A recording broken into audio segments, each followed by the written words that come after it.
ધોરણ 11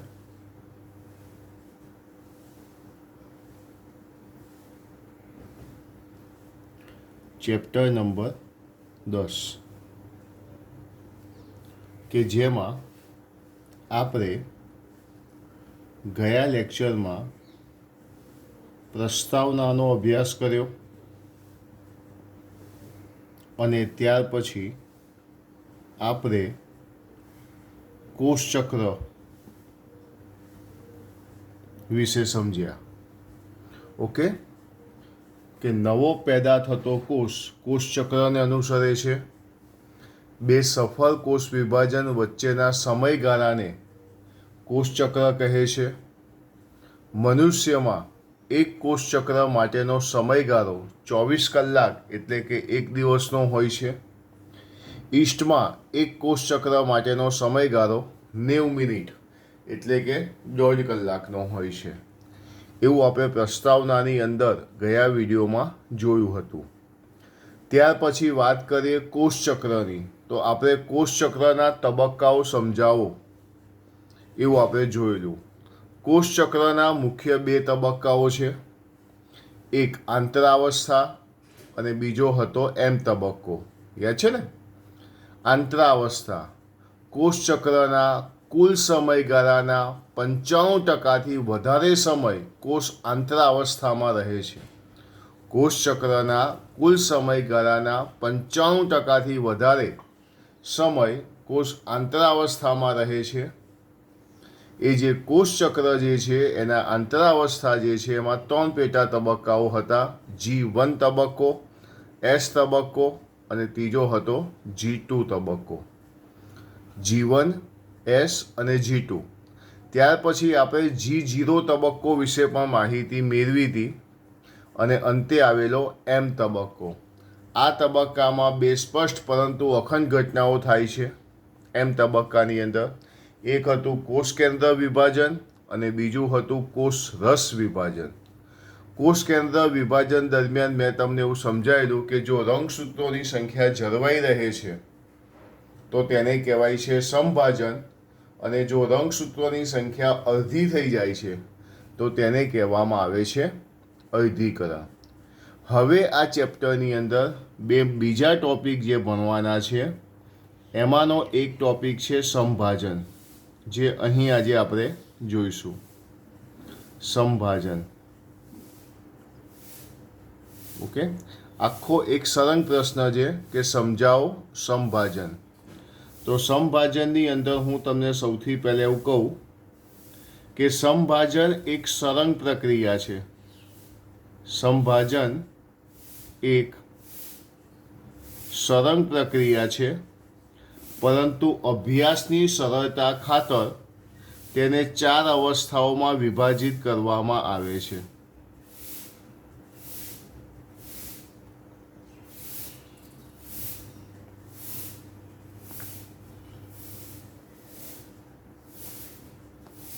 ફરીથી અહીં એકવાર, સમભાજન એક સળંગ પ્રક્રિયા છે, પરંતુ અભ્યાસની સરળતા ખાતર તેને 4 અવસ્થાઓમાં વિભાજિત કરવામાં આવે છે.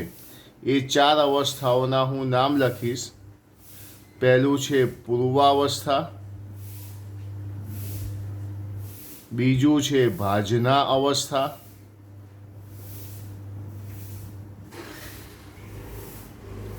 ત્રીજું છે ભાજનોત્તરાવસ્થા,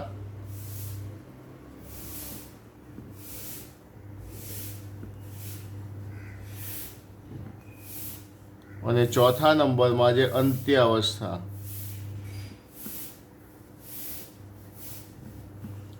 પહેલું પૂર્વાવસ્થા, બીજું ભાજનાવસ્થા, ત્રીજું ભાજનોત્તરાવસ્થા અને ચોથા નંબરમાં આવશે અંત્યાવસ્થા.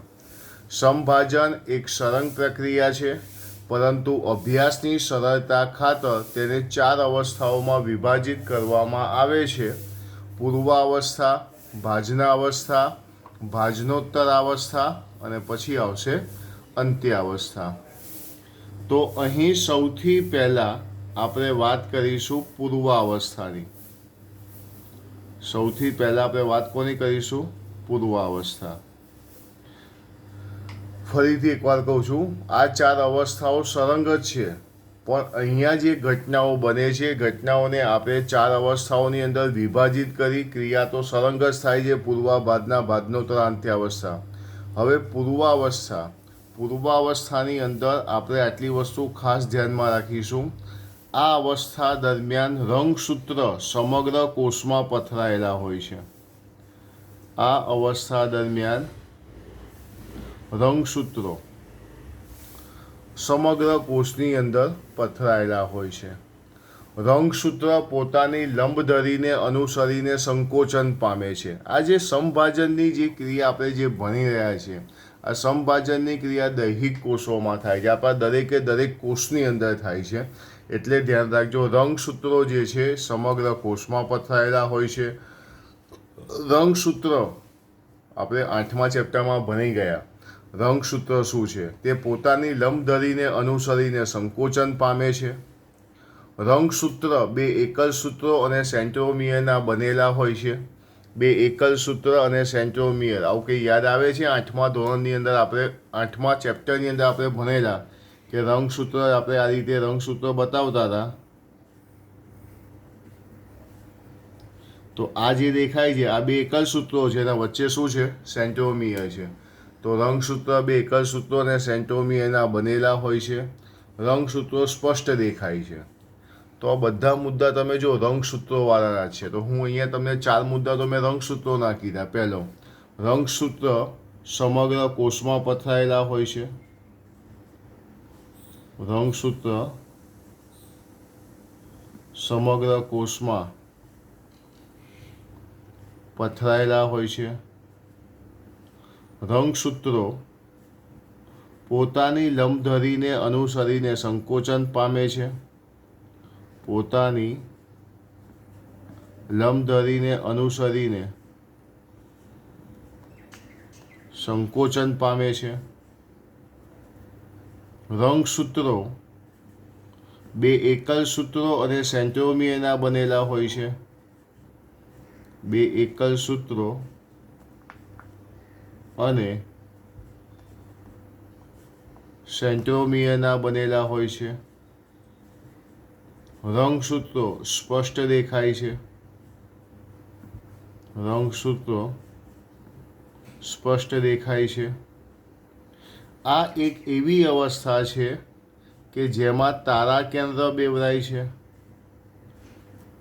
તારા કેન્દ્ર બેવરાય છે અને તેમાંથી દ્વિધ્રુવીય ત્રાકનું નિર્માણ થાય છે. અને તેમાંથી દ્વિધ્રુવીય ત્રાકનું નિર્માણ થાય છે. તારા કેન્દ્ર બેવરાય છે અને તેમાંથી દ્વિધ્રુવીય ત્રાકનું નિર્માણ થાય છે. આ અવસ્થા દરમિયાન કોષ કેન્દ્ર, ગોલ્ગીકાય, અંતઃકોષરસજાળ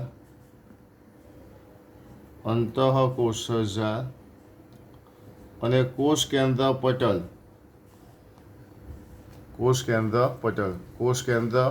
ગોલ્ગીકાય, અંતઃકોષરસજાળ અને કોષ કેન્દ્ર પટલ લોપ પામે છે.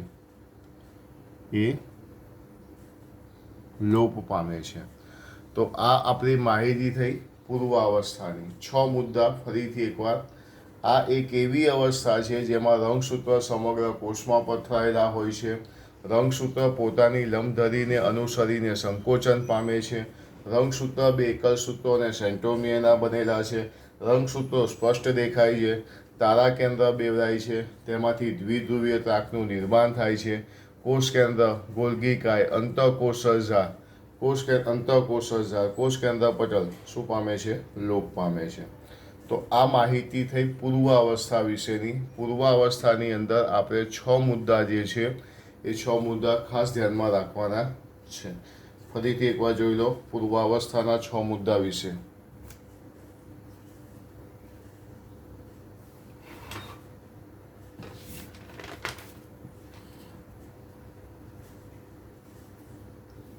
પૂર્વાવસ્થા પછી આપણે જઈશું ભાજનાવસ્થા તરફ. પૂર્વાવસ્થા પછી આપણે જઈશું ભાજનાવસ્થા તરફ. ચલો, ભાજનાવસ્થા. આ અવસ્થામાં કોષ કેન્દ્ર અને કોષ કેન્દ્ર પટલ, અહીંયા તમે જોયું લોપ પામે છે, પણ અહીં લખીશું આ અવસ્થામાં કોષ કેન્દ્ર અને કોષ કેન્દ્ર પટલ સંપૂર્ણ અદૃશ્ય થાય છે, સંપૂર્ણ અદૃશ્ય પામે છે. આ એક એવી અવસ્થા છે જેમાં કોષ કેન્દ્ર અને કોષ કેન્દ્ર પટલ સંપૂર્ણ અદૃશ્ય પામે છે. રંગસૂત્રોનું પૂર્ણ સંકોચન થાય છે, રંગસૂત્રનું પૂર્ણ સંકોચન થાય છે. પેલામાં સંકોચન પોતાની લંબ ધરીને અનુસરીને થતું હતું. આ એક એવી અવસ્થા છે જેમાં રંગસૂત્રનું પૂર્ણ સંકોચન થાય છે. રંગસૂત્રને સૂક્ષ્મદર્શક યંત્રમાં જોતા, રંગસૂત્રોને સૂક્ષ્મદર્શક યંત્રમાં જોવામાં આવે તો તે બે એકલ સૂત્રો અને સેન્ટ્રોમિયરના બનેલા હોય છે. તો તે બે એકલ સૂત્રો અને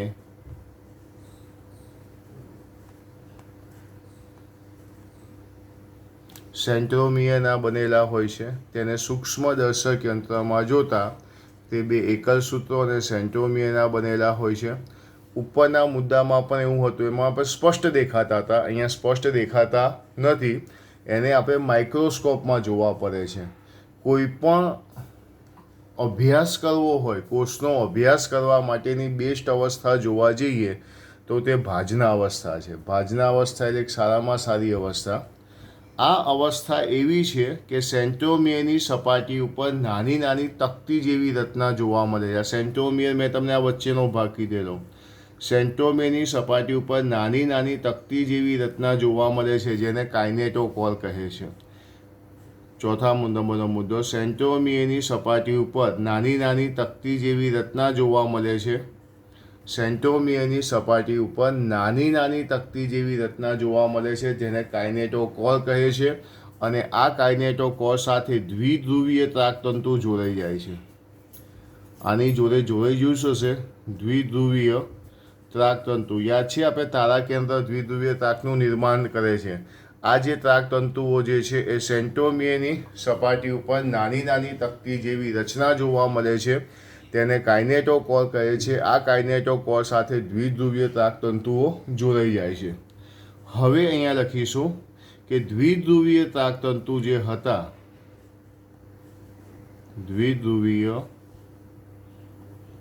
ત્રાકતંતુ સેન્ટ્રોમિયર સાથે જોડાઈ જતા, એ માની લો ઉપરના જેવો ફરી મુદ્દો થઈ ગયો, એ સેન્ટ્રોમિયર સાથે જોડાઈ ગયા. દ્વિધ્રુવીય ત્રાકતંતુ સેન્ટ્રોમિયર સાથે જોડાઈને રંગસૂત્રને મધ્ય વિસ્તારમાં લાવે છે. એ લોકો શું કરે છે?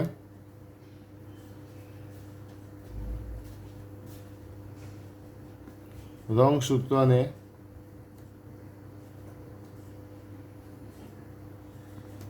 મધ્ય વિસ્તારમાં લાવે છે.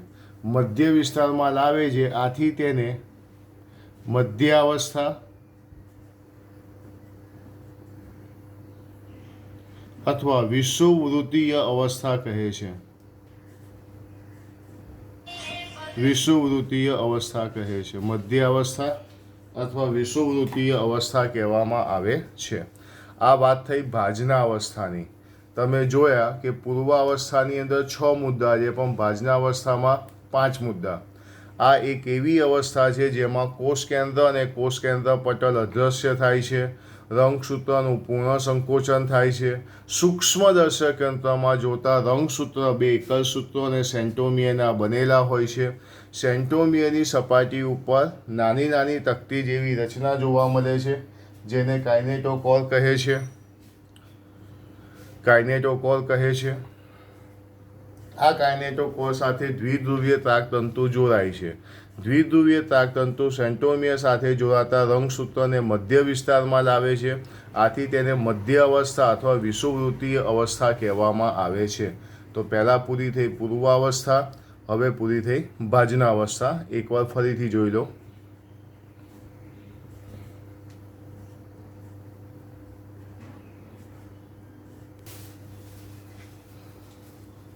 ઓકે, તો આ છે આપણે ભાજના અવસ્થા, પૂર્વાવસ્થા, ભાજના અવસ્થા. પછી જો આપણે વાત કરીએ તો ત્રીજા નંબરની અવસ્થા આવશે ભાજનોત્તરા અવસ્થા. એટલે હું અહીંયા લખીશ ભાજનોત્તરાવસ્થા. ફરી કહી દઉં છું, ઘટના બધી સંરંગત છે, પરંતુ અભ્યાસની સરળતા ખાતર તેને 4 અવસ્થાઓમાં વહેંચવામાં આવી છે. આ એક એવી અવસ્થા છે કે જેમાં ત્રાકતંતુઓ ધીમે ધીમે ટૂંકા થાય છે. કે દ્વિધ્રુવીય ત્રાકતંતુઓ હતા એ ત્રાકતંતુ કેવા થાય છે? ટૂંકા થાય છે. હવે તમને બધાને ખ્યાલ છે કે મેં તમને હમણાં જે કીધું કે ધારો કે આપણી પાસે આ રંગસૂત્ર છે, વચ્ચેનો ભાગ શું છે? સેન્ટ્રોમિયર, કે જેની સાથે દ્વિધ્રુવીય ત્રાકતંતુ જોડાયેલા રંગસૂત્રને મધ્ય વિસ્તારમાં લાયા છે. હવે ત્રાકતંતુ અહીંયા ટૂંકા થશે તો સેન્ટ્રોમિયરનું વિભાજન થશે. જે સેન્ટ્રોમિયરનું આ અવસ્થામાં ત્રાકતંતુ ટૂંકા થાય છે, સેન્ટ્રોમિયર વિભાજિત પામે છે, વિભાજન પામે છે.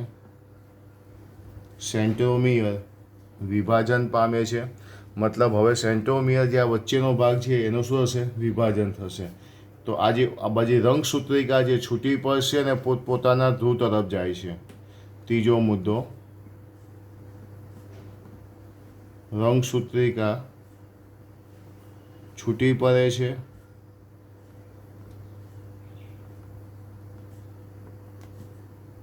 અને પોતપોતાના ધ્રુવ તરફ ખસે છે. મતલબ આ જે રંગસૂત્રિકા જે આમ ખસશે, આમ ખસશે, આમ ખસશે, આમ ખસશે. આ જ્યારે રંગસૂત્રિકા છૂટી પડશે ને પોતપોતાના ધ્રુવ તરફ ખસશે એટલે થોડો ઘણો સેન્ટ્રોમિયરનો ભાગ લઈને જશે. ઓકે, તો ચલો પહેલો મુદ્દો, આ અવસ્થામાં ત્રાકતંતુ ટૂંકા થાય છે, સેન્ટ્રોમિયરનું વિભાજન થાય છે, રંગસૂત્રિકા છૂટી પડે છે અને પોતપોતાના ધ્રુવ તરફ ખસે છે. સેન્ટ્રોમિયર ધરાવતી રંગસૂત્રિકા, કારણ કે રંગસૂત્રિકા થોડા સેન્ટ્રોમિયરને લઈને જાય છે, એટલે અહીં એવું લખી શકીશું કે સેન્ટ્રોમિયર ધરાવતી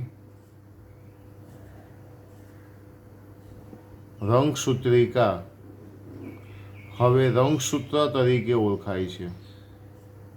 હવે રંગસૂત્ર તરીકે ઓળખાય છે. કઈ અવસ્થામાં રંગસૂત્ર તરીકે ઓળખાય છે? ભાજનોત્તરા અવસ્થાની અંદર. તમે જોયું પૂર્વાવસ્થામાં 6 મુદ્દા હતા. ભાજના અવસ્થા જે છે એની અંદર કેટલા મુદ્દા છે? 5 મુદ્દા છે. જ્યારે ભાજનોત્તર અવસ્થાની અંદર 4 મુદ્દા. આ અવસ્થામાં ત્રાકતંતુ ટૂંકા થાય છે, સેન્ટ્રોમિયરનું વિભાજન થાય છે, રંગસૂત્રિકા છૂટી પડે છે અને પોતપોતાના ધ્રુવ તરફ ખસે છે. સેન્ટ્રોમિયર ધરાવતી રંગસૂત્રિકા હવે રંગસૂત્ર તરીકે ઓળખાય છે. તો ફરીથી એકવાર ભાજનોત્તર અવસ્થા જોઈ લો. પહેલાં આપણે જોયું પૂર્વા, બીજું જોયું ભાજનોત્તરા, ત્રીજા નંબરમાં આપણે જોયું ભાજનોત્તરાવસ્થા, અને હવે આવશે છેલ્લી અવસ્થા જેને શું કહેવાય છે? અંત્યાવસ્થા.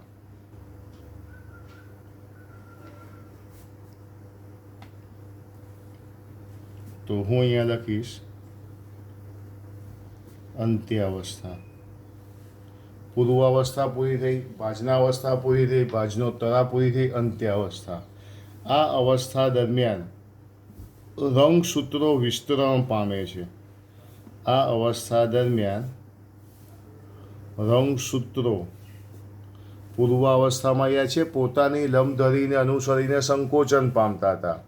ભાજના અવસ્થામાં પૂર્ણ સંકોચન પામતા હતા. અહીંયા રંગસૂત્રો વિસ્તરણ પામે છે. બીજું, રંગસૂત્રોને સ્પષ્ટ રીતે જોઈ શકાતા નથી. પૂર્વાવસ્થામાં જોઈ શકાતા હતા, રંગસૂત્રોને સ્પષ્ટ રીતે જોઈ શકાતા નથી. તે રંગસૂત્ર દ્રવ્ય કે રંગસૂત્ર જાળ સ્વરૂપે જોવા મળે છે. તે રંગસૂત્ર દ્રવ્ય કે રંગસૂત્ર જાળ સ્વરૂપે જોવા મળે છે. યાદ કરો, અંત્યાવસ્થા પતી ગયા પછી ફરી પાછી પૂર્વાવસ્થા આવવાની છે, એટલે જે નથી જોઈ શકાતું એ પૂર્વાવસ્થામાં ફરી પાછું જોઈ શકાશે. આ અવસ્થામાં રંગસૂત્ર વિસ્તરણ પામે છે. આ અવસ્થામાં રંગસૂત્ર સ્પષ્ટ જોઈ શકાતા નથી. તે રંગસૂત્ર દ્રવ્ય કે રંગસૂત્ર તંતુ સ્વરૂપે રંગસૂત્ર જાળ સ્વરૂપે જોવા મળે છે. આ અવસ્થાને અંતે અંતઃકોષરસ જાળ અંતઃ કોષરસજાળ, પછી ગોલ્ગી કાય,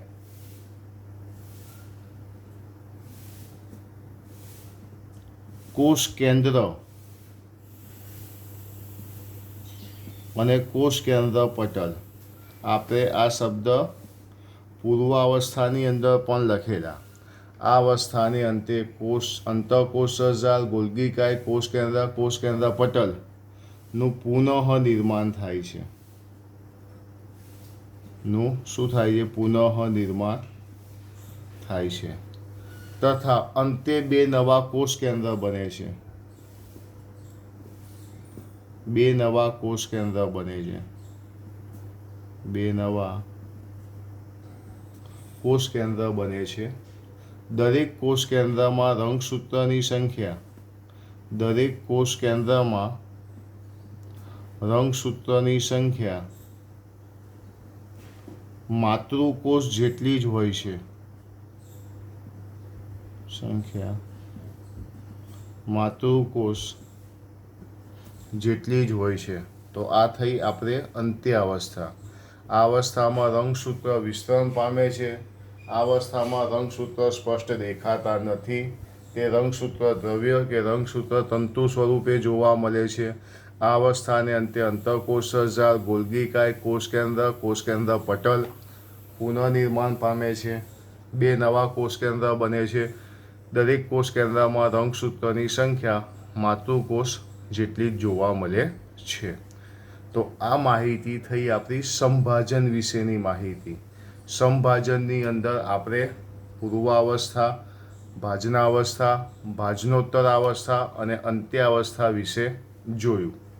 ઓકે, તો આ વસ્તુ બધાએ ખાસ ધ્યાન રાખવાની છે. સંભાજન એક સળંગ પ્રક્રિયા છે, પરંતુ અભ્યાસની સરળતા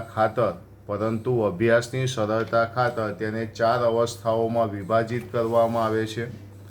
પૂર્વાવસ્થા, ભાજનાવસ્થા, ભાજનોત્તરાવસ્થા અને અંત્યાવસ્થા. પૂર્વાવસ્થા, આમાં રંગસૂત્ર સમગ્ર કોષમાં પથરાયેલા હોય છે.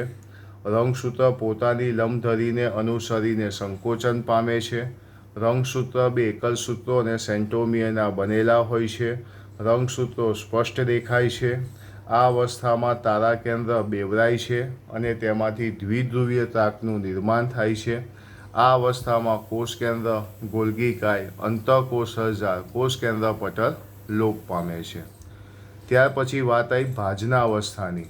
આ અવસ્થામાં કોષ કેન્દ્ર અને કોષ કેન્દ્ર પટલ અદૃશ્ય થાય છે. રંગસૂત્રનું પૂર્ણ સંકોચન થાય છે.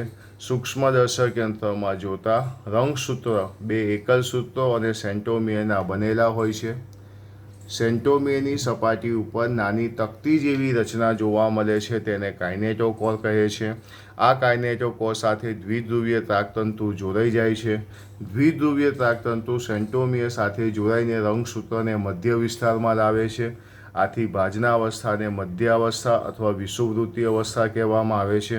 ત્યાર પછી આવ્યું ભાજનોત્તરાવસ્થા. આ અવસ્થામાં તાકતંતુ ટૂંકા થાય છે. સેન્ટ્રોમિયરનું વિભાજન થાય છે. રંગસૂત્રિકા છૂટી પડે છે અને પોતપોતાના ધ્રુવ તરફ ખસે છે. સેન્ટ્રોમિયર ધરાવતી રંગસૂત્રિકા હવે રંગસૂત્ર તરીકે ઓળખાય છે. અને ત્યારબાદ આવ્યું અંત્યાવસ્થા. આ અવસ્થામાં રંગસૂત્રો વિસ્તરણ પામે છે. રંગસૂત્રો સ્પષ્ટ દેખાતા નથી. તે રંગસૂત્ર દ્રવ્ય કે રંગસૂત્ર તંતુ સ્વરૂપે જોવા મળે છે. આ અવસ્થાની અંતે અંતઃકોષરસજાળ, ગોલ્ગી કાય, કોષ કેન્દ્ર પટલનું પુનઃનિર્માણ થાય છે. બે નવા કોષ કેન્દ્ર બને છે. દરેક કોષ કેન્દ્રમાં રંગસૂત્રોની સંખ્યા માતૃકોષ જેટલી જ જોવા મળે છે. તો આ થયા સંભાજનની 4 અવસ્થા: પૂર્વાવસ્થા, ભાજનાવસ્થા, ભાજનોત્તરાવસ્થા અને ચોથા નંબરમાં આવશે અંત્યાવસ્થા. ઓકે, તો એક આ વસ્તુ ખાસ ધ્યાનમાં રાખવાની છે. બીજી વસ્તુ, રંગસૂત્રનો આપણે અભ્યાસ કરવો છે તો રંગસૂત્રના અભ્યાસ માટેની બેસ્ટ અવસ્થા કઈ? ભાજના અવસ્થા. કઈ અવસ્થામાં રંગસૂત્રનો અભ્યાસ કરવામાં આવે છે? ભાજના અવસ્થા દરમિયાન રંગસૂત્રનો અભ્યાસ કરવામાં આવે છે. એને આપણે ખાસ ધ્યાન રાખવાનું. પરીક્ષાની અંદર કોઈ પણ પ્રશ્ન પૂછાય, ઓપ્શનમાં પૂર્વ, ભાજના, ભાજનોત્તર, અંત્યાવસ્થા લખ્યું હોય તો આપણે સારી રીતે તેનો જવાબ આપી શકીએ છીએ. તો આ સંભાજનનો જે ટોપિક જે છે એ ખાસ બધાએ જોવાનો છે, બરાબર. આ સાથે તમને જે PDF આપવામાં આવે, PDFમાં લખેલું હશે એને પણ જોજો, પણ આને ધ્યાનમાં રાખીને બધાએ લખવાનું છે. ઓકે.